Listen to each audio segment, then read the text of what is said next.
Hi everyone, welcome back. Let's continue our discussion on asymmetric cryptography algorithms. In this video, I'm going to discuss one of the first and publicly known algorithms in asymmetric domain called as the Diffie Hellman Key Exchange algorithm. This is the first published public key algorithm that appeared in the seminal paper published by Diffie and Hellman that defined the public key cryptography and is generally referred to as the Diffie Hellman Key Exchange algorithm.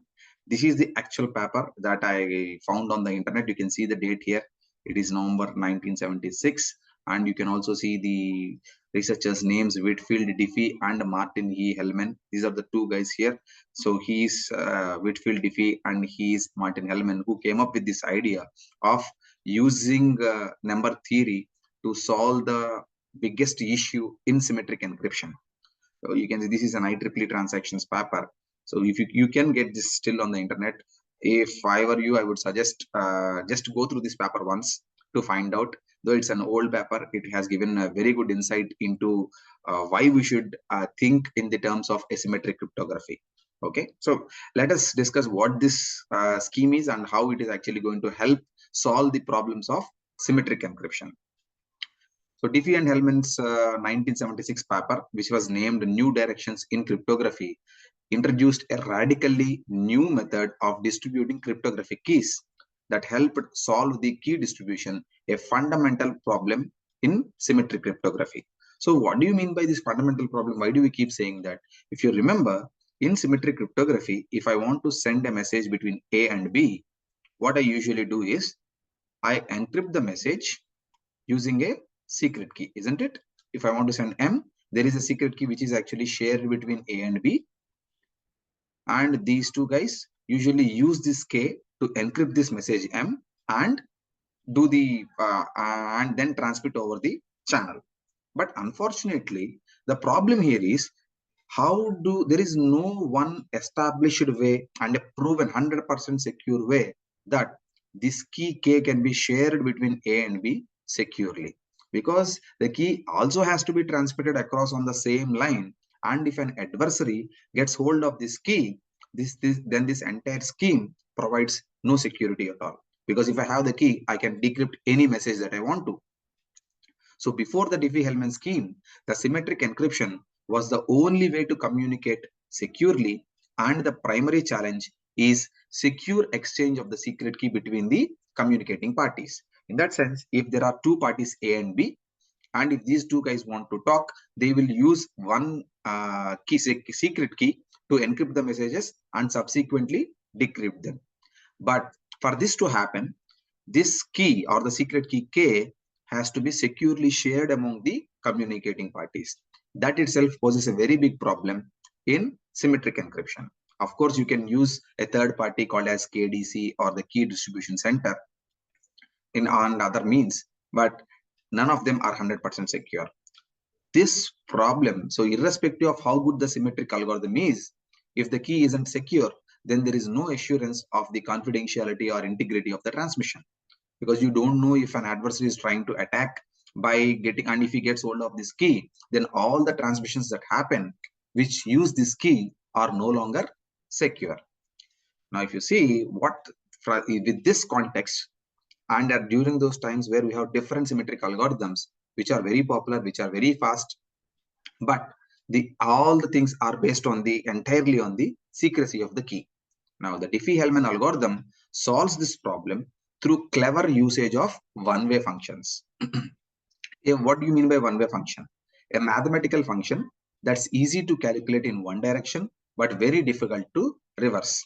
I came across a simple sentence which defines a one-way function on the internet with an egg and an omelette. If I give you an egg, you can always prepare an omelette. One way is very easy. You just break the egg, put it on the pan, you get your omelette. But if I give you an omelette and if I ask you to prepare an egg, it's impossible. That is what is a one-way function is about. It is very easy to calculate in one direction, but it is very difficult and almost impossible to do it in the reverse direction. So here, both the communicating parties can share global elements, that means which are known to everyone, and then calculate the common secret key themselves.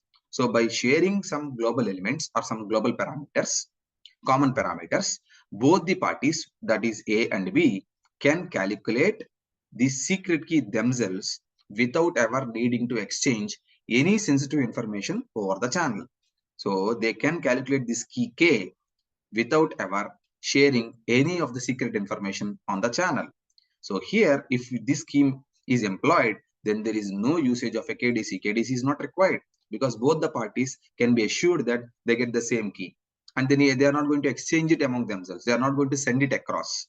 So, but this Diffie-Hellman algorithm can only be used for key exchange, but it cannot be used for encryption or decryption purposes. It is just a key exchange algorithm. It can be implemented between the communicating parties so that both the parties can agree upon a shared secret key for which can be used as a key for symmetric encryption purposes.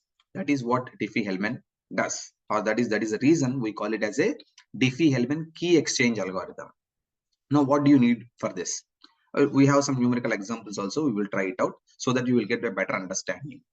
The Diffie-Hellman algorithm depends for its effectiveness on the difficulty of computing discrete logarithms. I'll explain to you what they are. Now here, the first thing we need is we have to define something called as a primitive root. For every prime number, there is a primitive root. So how do you define a primitive root? A primitive root of a prime number p is one whose powers modulo p generate all the integers from 1 to p minus 1. To understand it further, if you assume that alpha is a primitive root for a prime number p, then if you write down alpha mod p, alpha square mod p, alpha cube mod p, so on till alpha power p minus 1 mod p, then these values will result in all the distinct integers from 1 to p minus 1 in some order. There is no requirement that they have to be in the same order, exact order. No, in some order you will get all the integers. Didn't you get it? Let me show you with a small example as well. For any integer b and a primitive root alpha of a prime number p, we can find a unique exponent I such that, understand this. So for any integer b and alpha is your primitive root, this is your prime number, alpha is a primitive root of p, and you can find an I such that b is congruent to alpha power I mod p, where I lies between greater than or equal to 0 and less than or equal to p minus 1. And the exponent I is referred to as the discrete logarithm of b for the base alpha mod p. What do you mean by this? To understand this better, let me first talk about the primitive root example. Now consider an example. Let me take the prime number as 7 and let me find out if 3 is a primitive root of 7 or not. For me to verify this, what do I need to do? I have to write in this particular order. So let me start. 3 mod 7 comma 3 square mod 7 comma 3 cube mod 7 comma 3 power 4 mod 7 comma 3 power 5 mod 7 comma 3 power 6 mod 7. So I wrote all the powers starting from 1 to p minus 1 because p is 7, p minus 1 is 6. So 3, 3 square, 3 cube, 3 power 4, 3 power 5, 3 power 6. Now what is the values of these? So 3 mod 7 is 3, comma 3 square mod 7 which is 9. So 9 mod 7 is 2. 3 cube it is 27. 27 mod 7 is 7 3s are 21. The remainder is 6. 3 power 4 which is nothing but 81. So 81 mod 7. What do you get? 7 11s are 77. So 81 gives me 4, comma. And 3 power 5 gives me 243. So 243 mod 7 is 5. And finally 3 power 6 is 729. 729. If I do this, we get 104 and the remainder will be 1 mod 7. 729 mod 7 is 1. Now if you see the powers of 3 mod 7, power starting from 1 till p minus 1, has resulted in all the integers. If you rearrange this, I get 1, 2, 3, 4, 5, 6, which means all the integers from 1 to 6. As I told you, need not be in the same order. They can be coming in any permutation. But this has given me all the integers from 1 to p minus 1. Therefore, I can say that 3 is a primitive root of 7. Similarly, if you want to try another one, that is another one. Check if 2 is a primitive root of 13. Shall we try? So simply write it down as 2 mod 13, 2 square mod 13. You have to write it down from all the power starting from 1 to 12. Why 12? 13 minus 1. 2 cube, 2 power 4. I'm just not writing mod here. You can fill it up. 2 power 5 mod 13. Similarly, 2 power 6, 2 power 7, 2 power 8, 2 power 9, 2 power 10, 2 power 11, and 2 power 12. So what is 2 mod 13? 2. 4 mod 13, 4. 8 mod 13, 8. 16 mod 13, 3. 32 mod 13, 6. Because 13 2s are 26. And similarly, 2 power 6 is 64. 64 mod 13 is 12. And 2 power 7 is 128. 128 mod 13 is 11. 2 power 8 is 256. 256 mod 13, 9. And if you do the calculations, 9, 5, 10, 7. And finally, if you do 4096 mod 13, you'll get 1. You can see that it has covered all the elements from 1, 2, 3, 4, 5, 6, 7, 8, 9, 10, 11, and 12. So all the elements from 1 till 12 are here and they are distinctive. There is no repetition also. Then I can say that yes, 2 is a primitive root of 13. Of course, 13 can have other primitive roots as well. There is no rule saying that there is only one primitive root possible. 2 is a primitive root of 13. You have to check like this. So this is what we call as a primitive root. We will discuss about this discrete logarithm in just a minute. Okay. So all of this, the entire Diffie Hellman scheme is based on finding the how difficult it is to find out the discrete logarithm. I will discuss, no problem. So this is how the actual scheme works. First, if there are two parties, let us assume that there are two parties A and B. Let us assume that there are two parties A and B who wish to perform this using Diffie Hellman scheme. Both of them must first agree upon a common parameters, which we call them as global public elements, which is nothing but a prime number Q and its primitive root alpha. This everybody knows. Both of them will share it across the channel. So everybody knows that. And Q is a prime number, alpha is the primitive root of Q, and also alpha should be less than Q. Okay. Now what does A do? At user A, first what he does is, user A will select a private key called as XA. The only limitation is that XA should be less than the Q, less than the prime number that you selected.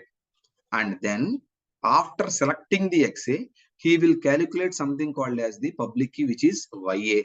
YA is nothing but it is alpha to the power of XA mod Q. I know what Q is. XA I have already selected, which is my secret key, which I'm not going to disclose it to anyone. I know what is alpha. So I will do this calculation. Once I calculate YA, I will share it with B. I will send this YA to B. Similarly, what does B do? He has the same global elements that you initially decided. So B also will first select a private value called as XB. He won't say that to anyone. After selecting XB, he will calculate the public key called as YB using alpha power XB mod Q. Alpha he knows, XB he knows, and Q also I know.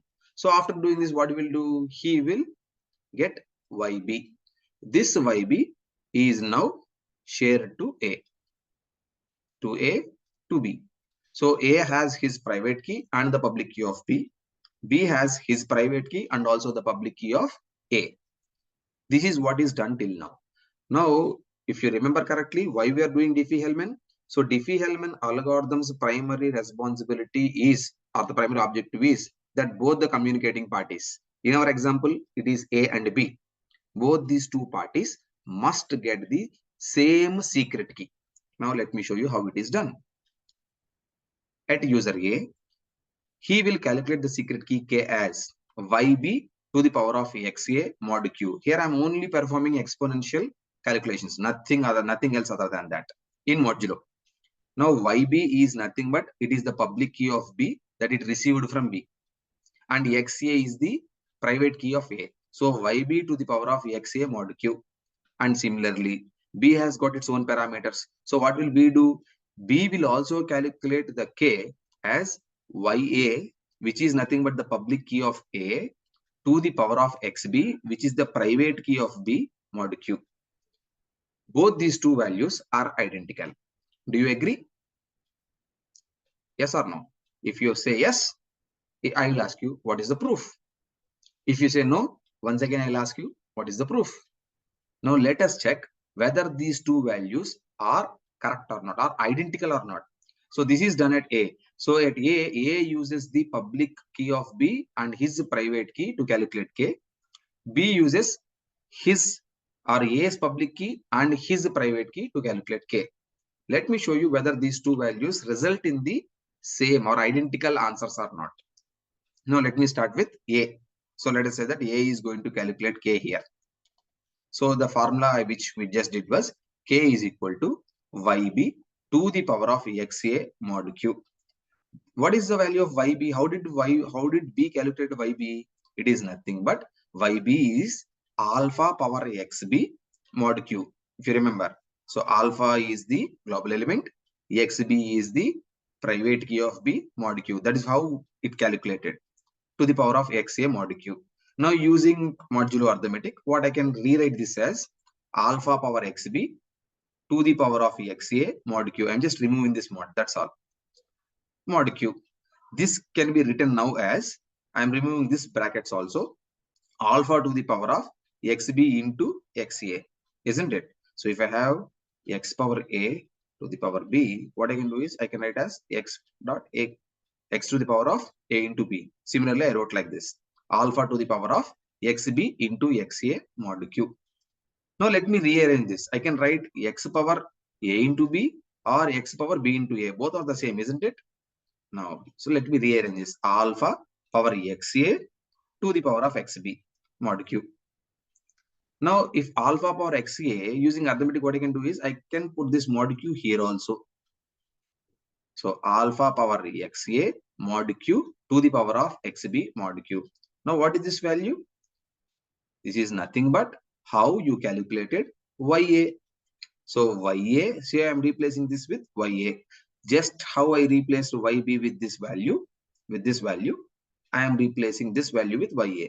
If you see, this is the same exact equation which is used at B to calculate the secret key.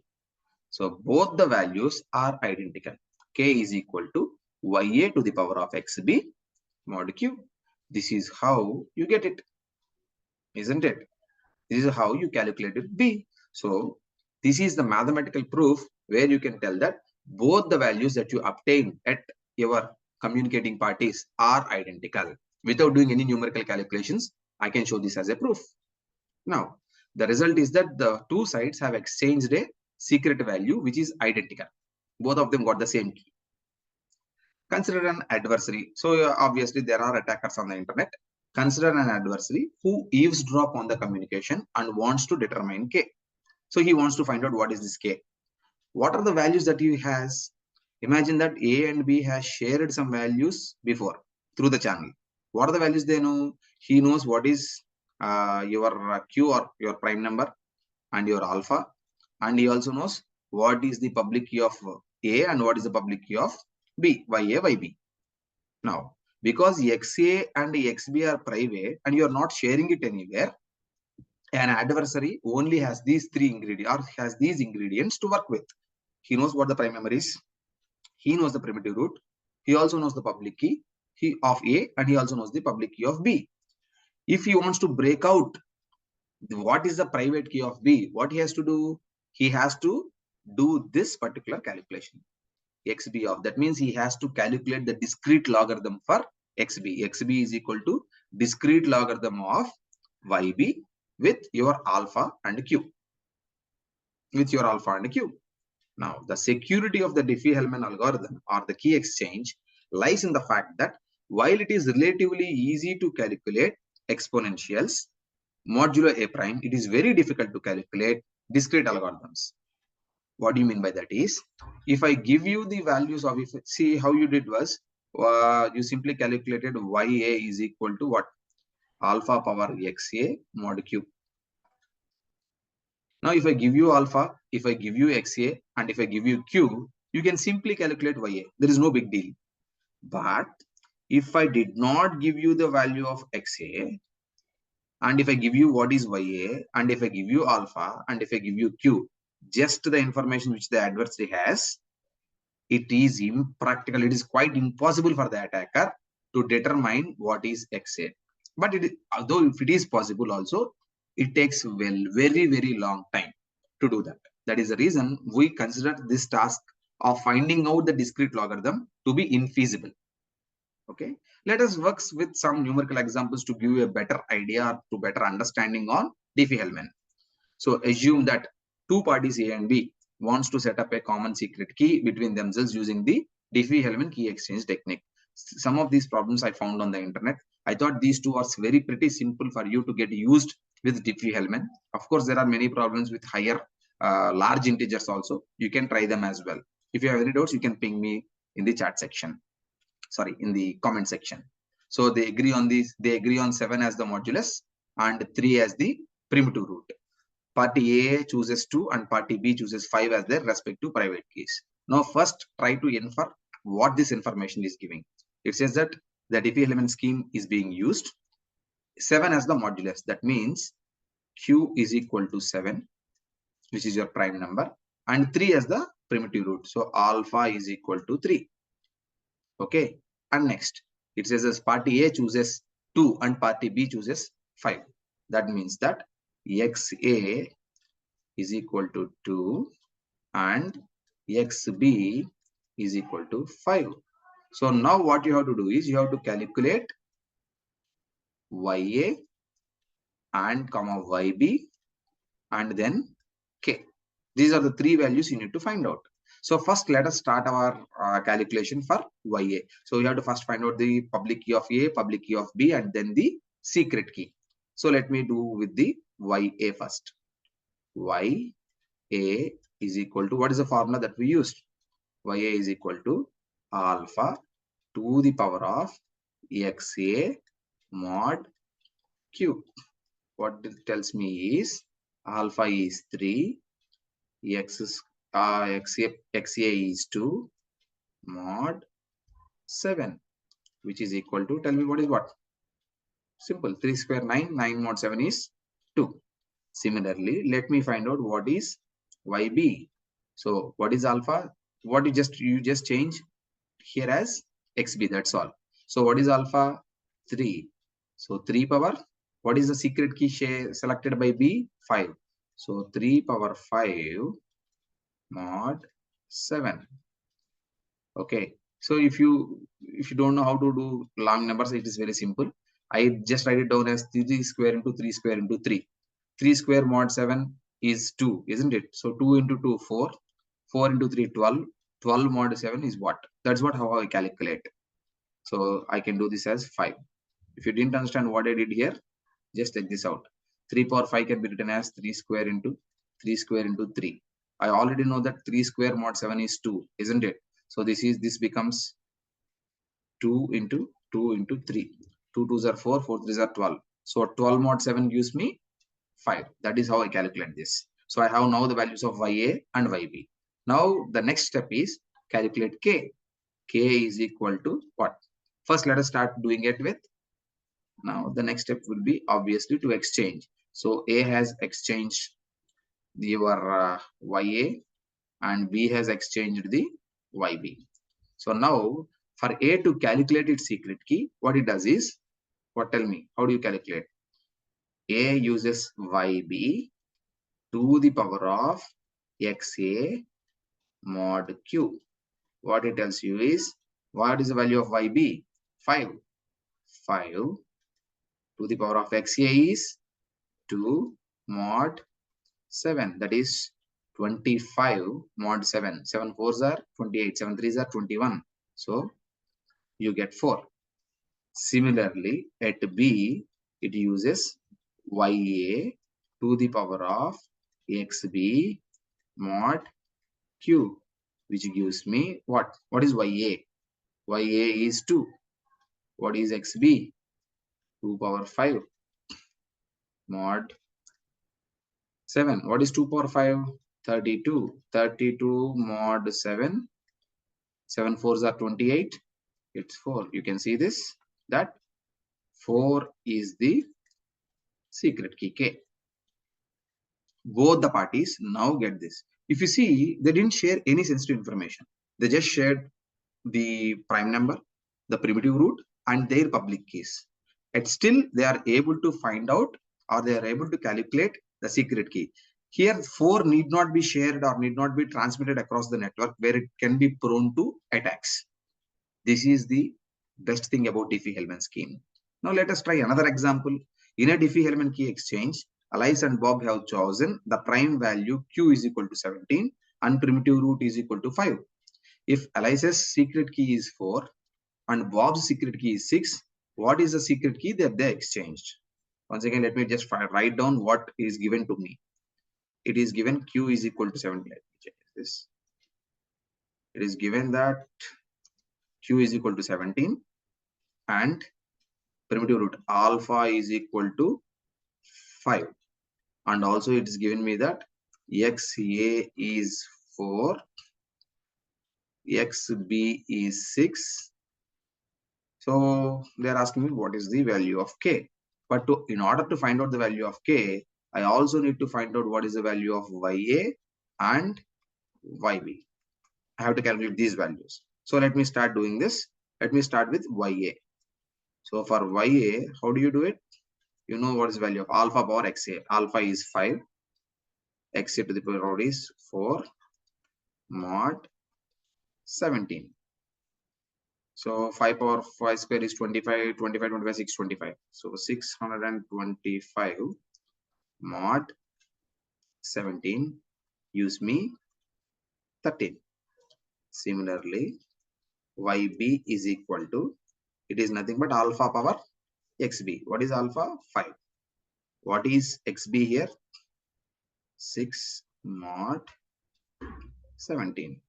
Now I can do a simple calculation here. If you know, I already calculated 5 power 4, isn't it? 5 power 4, I got 13. So I can write it them as 13 into 5 square. 5 square mod 17, that is 25 mod 17 is 8, isn't it?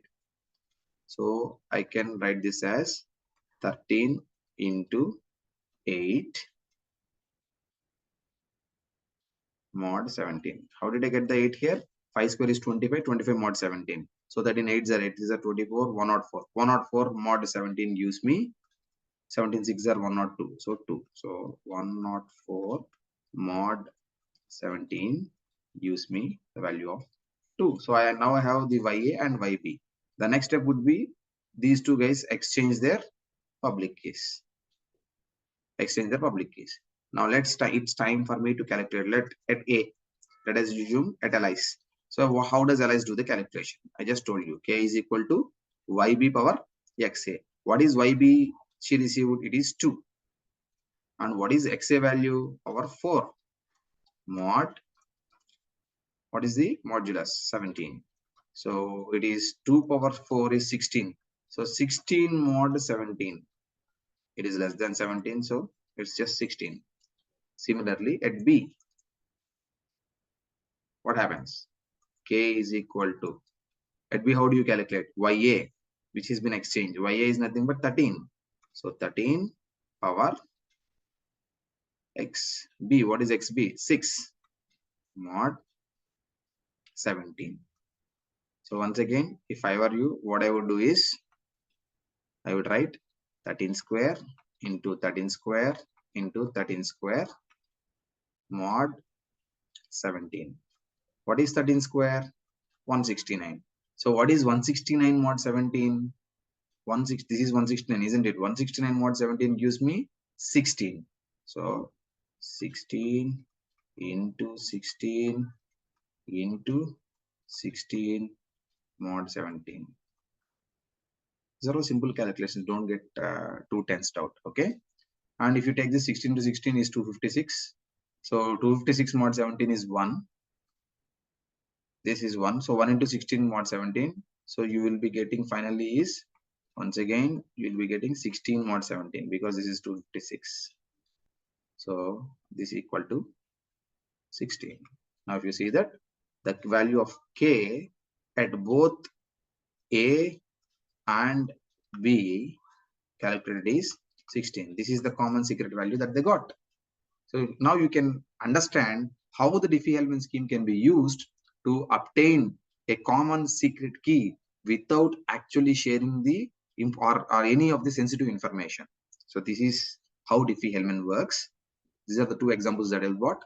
Now we forgot talking about the discrete logarithmic problem, which we abbreviate as DLP. So DLP is the one which actually provides the security in Diffie Hellman. Now what is this? The exponential problem is simple. Given a base A, an exponent B, and a modulus P, you can calculate C such that A power B is equal to C mod P. So, and also 0 less than or equal to C or less than or equal to P.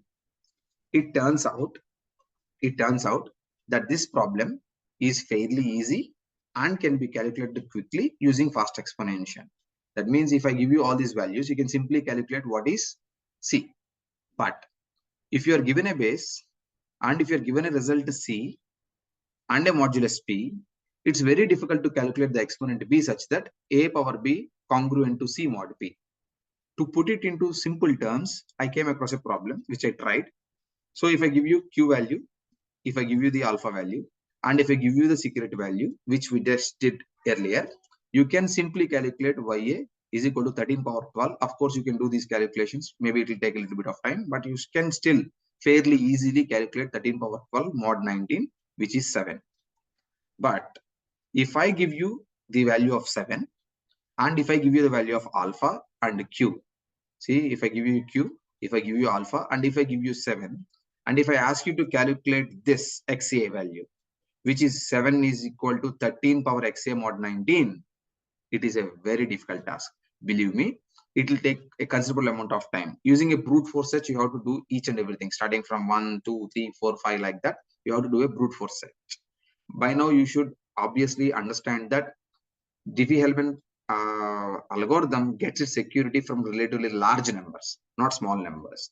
And to just give you an idea, with this discrete logarithmic problem, this is what the discrete logarithmic problem is, to find out the discrete logarithm. So here, as I told you, I is called as a discrete algorithm. Here XA is your discrete logarithm to the modulus 19, base 13 or base 13 to the modulus 19. Here finding out XA is difficult. That is what we call it as a discrete logarithmic problem, and that is on which your Diffie Hellman scheme is hinged on. So with DLP, if P, that is your prime number, has 300 digits, and both your secret keys that you select have more than 100 digits, it would take longer than the life of the universe to crack the method. In simple says, the mathematical calculations or the way of attacking Diffie Hellman through mathematics is very difficult. But there is a simple way where Diffie Hellman can be easily broken off. That is through something called as a man in the middle attack. I will create another video and try to illustrate how the man in the middle attack can actually bring down the entire Diffie Hellman scheme. And you will be able to understand where the flaw is and how we can get over it. So till then, thank you very much. And if you have any queries, please ping me in the comment section. Thank you and take care. Good luck.